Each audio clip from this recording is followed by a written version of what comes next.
কুণাল ভাই এমএলএ অনেক দিন ধরে আমার মাথাতে ঘুরছিল যে তোমার সাংত ভৃত্য বসু আর আমাদের সৌমন চ্যাটার্জি দেয়া নাম ভৃত্য বসু।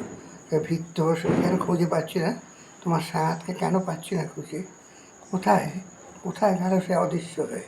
সেই কবে একটা ছবি দেখেছিলাম তোমার সঙ্গে, তারপর তা দেখছি না, কোনো ছবিও দেখছি না, তার সঙ্গে তোমার সিনেমার অভিনয় করাও হচ্ছে না নাকি তার কোনো কি সেই আমাদের নাট্যকারের সন্ধানে এখন আমাকেই দৌড়তে হবে নাকি? আমার তো হাত পায়ে তুমি একটু খুঁজে দাও ভাই, নাট্যকারকে একটু খুঁজে দাও।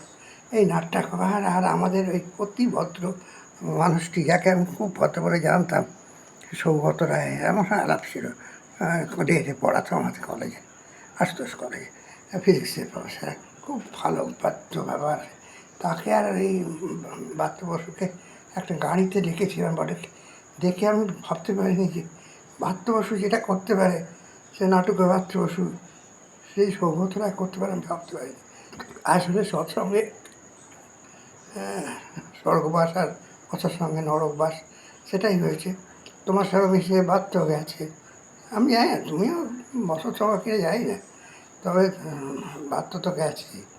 বাধ্য খবরটা আমার একটু দাও, কী করছে এখন ও বাধ্যজন, কী করছে ওর সঙ্গে কি আমাদের পার্থভূমিকে অভিনয় করছে, বাধ্যজনে বাধ্যজন ওই নাট্যগোষ্ঠীতে করছে হবে না, কটা নাটক করেছে।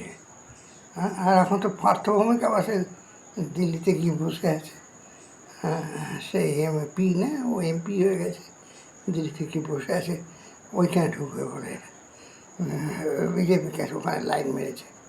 তাই জিজ্ঞেস করছি তোমাকে, তোমার সঙ্গে কী খবর বলো একটু ভাই, একটু বলো, তুমি একটু বলো ভৃত্য বসুর খবর কি?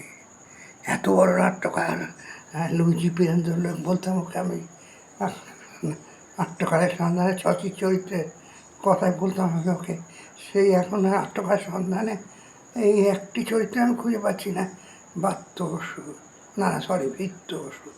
ওরে বাবা, লুজি বীরেন্দ্র লোক কী নাট্যকার, বাপ রে বাপ, ওর পরে আর নাট্যকার কোথা পাবে? ও হো,